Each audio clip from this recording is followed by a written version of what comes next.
igual forma, otro mito iría respecto a qué tan fácil es la labor diplomática. He comentado ya en 2 ocasiones que el diplomático es la personificación del Estado y por ende los estados no van a permitir que el diplomático sea enjuiciado en un estado receptor, porque muchas veces esa persona que representa al estado enviante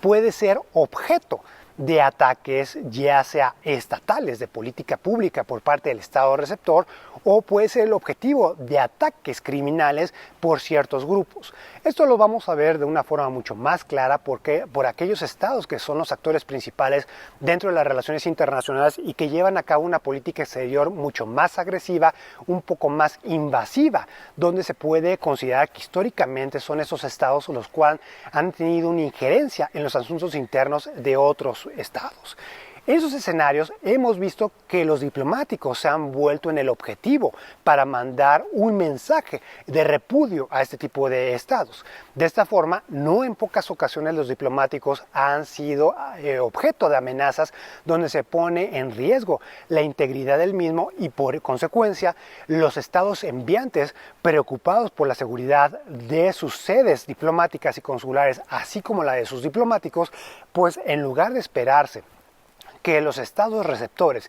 que los cuales bajo la Convención de Viena sobre Relaciones Diplomáticas tienen la obligación de realizar todas las acciones para proteger la propia vida de los diplomáticos e inclusive tenemos una Convención de Naciones Unidas sobre la protección de personas internacionalmente protegidas, incluyendo la de los diplomáticos, aparte de la obligación de proteger y de criminalizar, de perseguir esos ilícitos en contra de estas personas internacionalmente protegidas, en lugar de esperarme yo como Estado, de que el Estado receptor cumpla con esta obligación de derecho internacional y proteja a mis diplomáticos, yo no me espero, sino que ya envío seguridad para proteger a estos representantes estatales. De esta forma, aquí podemos explicar por qué algunos estados, principalmente Estados Unidos, o cuando veíamos el incidente que hubo a finales del año pasado, entre México, Bolivia y también España, con el cambio de gobierno de la transición de lo que sería el gobierno de Evo Morales al nuevo gobierno boliviano, pues veíamos que las autoridades españolas, los representantes diplomáticos españoles, pues tenían estos agentes de seguridad que también estaban representados como diplomáticos, como cónsules, los cuales estaban encapuchados y ahí muchas personas creían que los diplomáticos van a contar con este personal de seguridad en todo momento. Hay que señalar que esto va a depender caso por caso y de las circunstancias locales, porque también hay que recordar el incidente donde el representante diplomático mexicano, el embajador mexicano acreditado en Venezuela y su esposa fueron secuestrados en el estado receptor. De esta manera, pues vamos a ver que hay representaciones o hay destinos diplomáticos que van a ser muy peligrosos y ahí es justamente cuando uno se da cuenta, especialmente siendo la autoridad central, que las autoridades nacionales no van a estar en aptitudes para poder garantizar propiamente la seguridad ni del recinto diplomático ni de los diplomáticos en sí. Entonces, en estos momentos es cuando el Estado enviante envía también personal de seguridad. Sin embargo, como yo comentaba, es la excepción y no la regla general. Otro mito va relacionado a esta supuesta vida de opulencia en la cual se desarrollan los diplomáticos. Aquí este mito está perpetuado por lo que sería la conversión entre la moneda nacional, el estilo de vida que uno pueda tener dentro de su estado de origen con el estado extranjero donde se encuentre acreditado ya el diplomático para desarrollar sus funciones. Aquí hay 2 elementos que es muy importante tener en consideración. Primero, el diplomático no escoge el lugar del destino. Estoy hablando de diplomáticos de carrera, sino bajo lo que sería la profesionalización de dicho servicio, las autoridades centrales son las que deciden a dónde van a mandar a cada uno de los diplomáticos. En otras palabras, el diplomático no pidió que lo mandaran a un país en específico. De esta forma, si uno está enviando a un trabajador, básicamente con las condiciones y las obligaciones que existe en cualquier relación laboral, uno le debe de brindar el escenario y las condiciones para que el mismo pueda desarrollar de forma correcta sus labores. En segundo término, no va a ser lo mismo el nivel de vida, el costo de vida entre un país en vías de desarrollo a lo que sería un país plenamente desarrollado. Aquí podemos ver el contraste tradicional que tenemos entre las ciudades más caras de Europa, lo que sería Ginebra, pudiera ser una ciudad muy barata del costo de vida en un país del sur, tercermundista. En ese sentido, pues no va a poder subsistir el diplomático percibiendo un salario donde quizás si él proviene de un país en vías de desarrollo, un salario que cualquier otra persona percibiría dentro de dicha localidad. Para ponerlo más claro, no va a ser lo mismo o no va a costar lo mismo la renta de un departamento de una sola habitación en Ginebra a lo que sería un departamento de una sola habitación en Haití.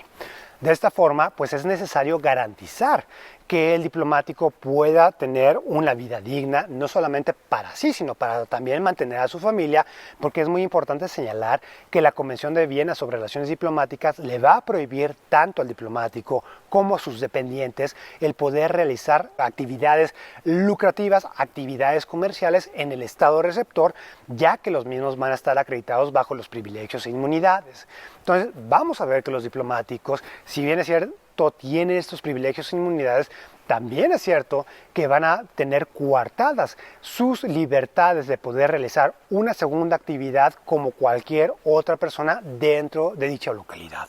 De esta forma, pues es básicamente una obligación del Estado ambiente el poder garantizarle un nivel de vida al diplomático que está enviando a cierto estado receptor, a cierto estado extranjero, en el cual él mismo pueda realizar de forma correcta sus funciones. En este rubro es muy importante señalar que no todos los diplomáticos van a percibir salarios muy altos. El derecho internacional no va a establecer un estándar en el cual se establezca qué nivel de salario va a tener cada uno de los diplomáticos. Esto va a depender de los tabuladores de cada uno de los estados dentro de la comunidad internacional. Sin embargo, sí vamos a tener como referencia los estándares de vida que va a tener las Naciones Unidas con su personal, en el cual va a depender de la localidad donde se encuentra adscrito el diplomático el salario que va a tener. De esta forma, hay que claramente distinguir que no tiene nada que ver el derecho internacional con la obligación de darle un salario digno y justo al diplomático que tenga cada uno de los estados. De esta forma, de igual manera, lo que serían los vehículos oficiales, la residencia oficial que le pueda brindar a los titulares de las representaciones diplomáticas o consulares, así como los teléfonos de emergencia en los cuales los diplomáticos las 24 horas del día, los 7 días de la semana van a responder a cualquier emergencia por parte de sus nacionales. Estas herramientas van a ser herramientas de trabajo que el mismo Estado otorga para que los diplomáticos puedan realizar de forma correcta en el Estado receptor sus funciones. No va a ser lo mismo el poder adquirir créditos en un estado en el cual uno apenas va llegando. Ahí claramente pues vamos a ver que el diplomático va a tener menores oportunidades que cualquier otra persona y a lo mejor menores herramientas para poder desarrollar de forma correcta y eficiente desde el primer día que llega a un estado extranjero, y de esa forma pues el estado que los envía busca allanar este tipo de problemática para que no haya excusas y estos diplomáticos puedan realizar de forma correcta su trabajo.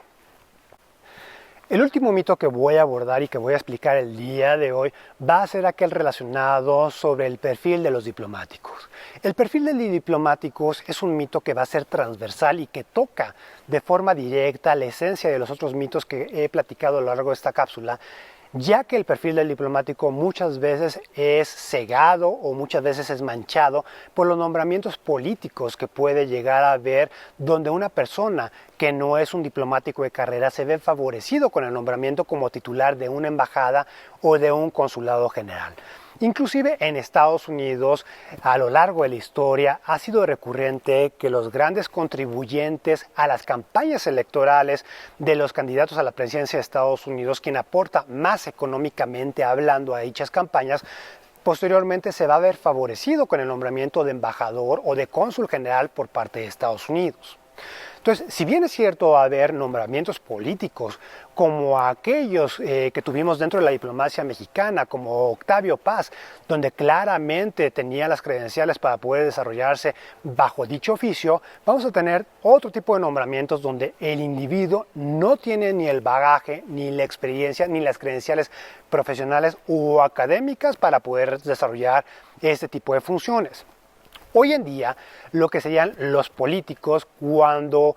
son cercanos al gobierno en poder o aquellas personas también cercanas o que son como seguidores de cierto grupo político, muchas veces van a ser recompensados con ese tipo de nombramientos, y cuando los mismos no van a tener este bagaje que les permita llevar a cabo una empresa diplomática exitosa, pues es justamente ese tipo de nombramientos temporales y políticos los cuales manchan lo que sea la reputación de los diplomáticos en general. Es muy importante recordar que la diplomacia históricamente ha sido reservada para aquellas élites de los estados, de la sociedad de los estados, básicamente de la plutocracia.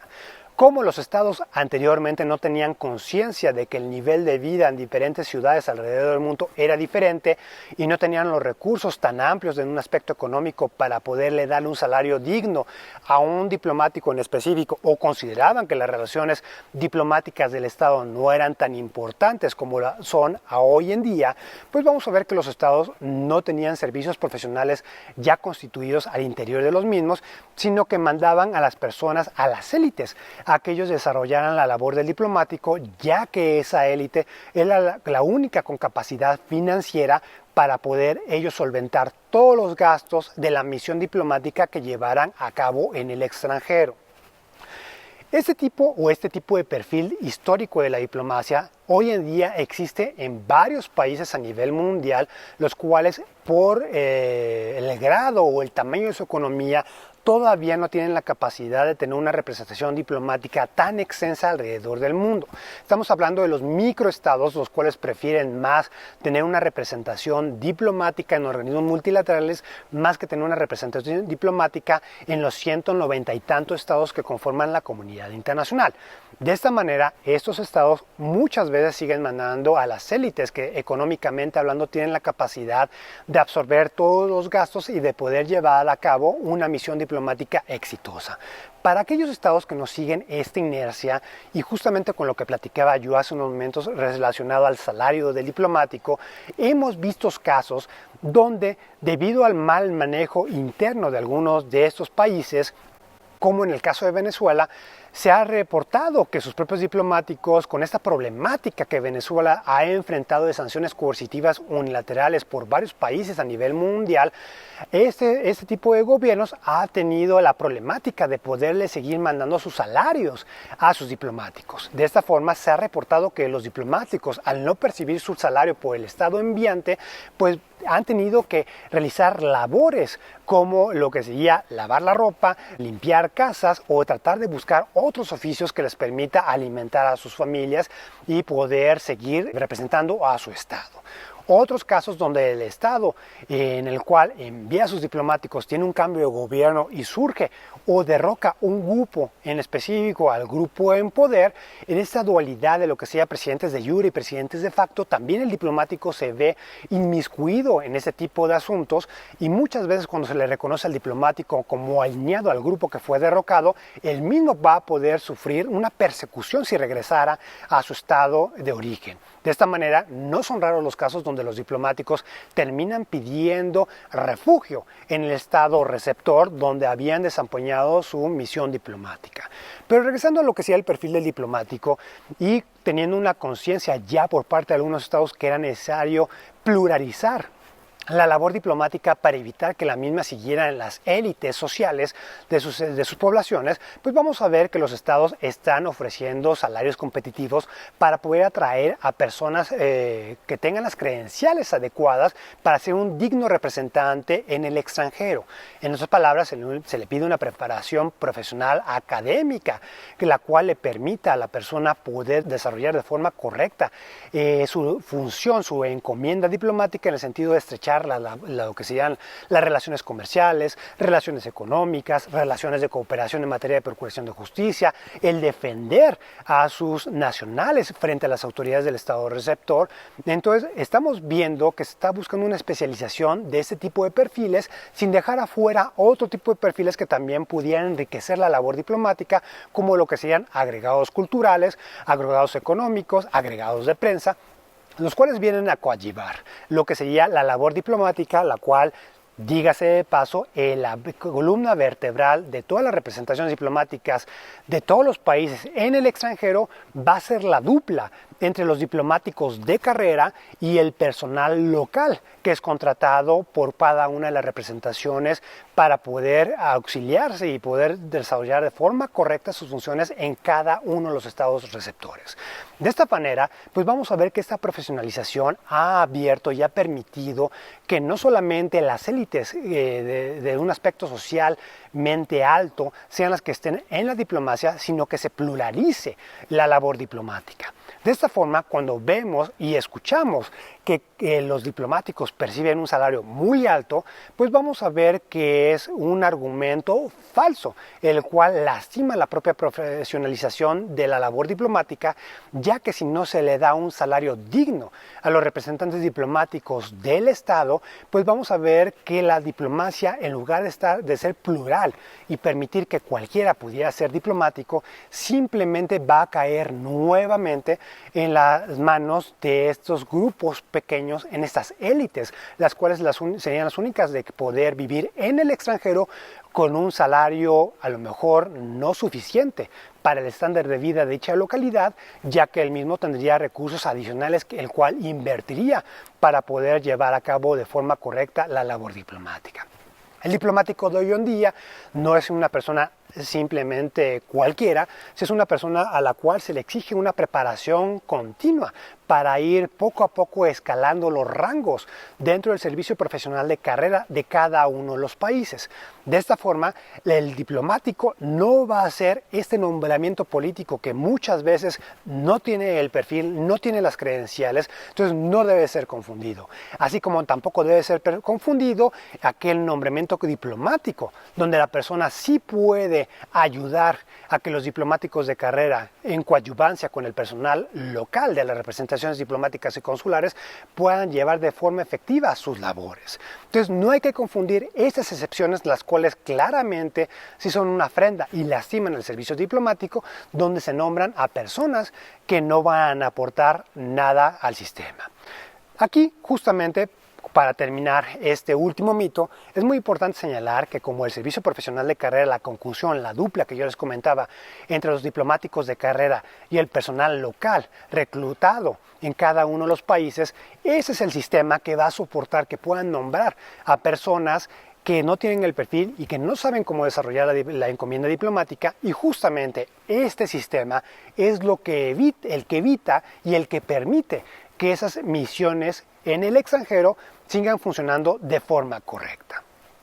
Espero que esta breve cápsula haya disipado un poco varios de los mitos que existen alrededor de la diplomacia. Sin duda alguna es un tema muy relevante, muy fascinante, en el cual este halo de misticidad pues hace que la población en general desconozca cuál es realmente la labor del diplomático, y que aún cuando estamos en los momentos del coronavirus, donde hemos visto que gracias a la labor diplomática y consular de protección hacia los nacionales por parte de este tipo de representantes, tuvimos las repatriaciones masivas de personas que se encontraron varadas en el extranjero, pues para propiamente evitar este estado de vulnerabilidad que uno pudiera estar o tener cuando uno se encuentra en un estado extranjero, justamente viviendo esas circunstancias excepcionales como en las cuales se encuentra inmersa la comunidad internacional hoy en día con esta pandemia del coronavirus. Muchísimas gracias por su atención. No olviden dejarme sus comentarios y suscribirse al canal. Hasta la próxima.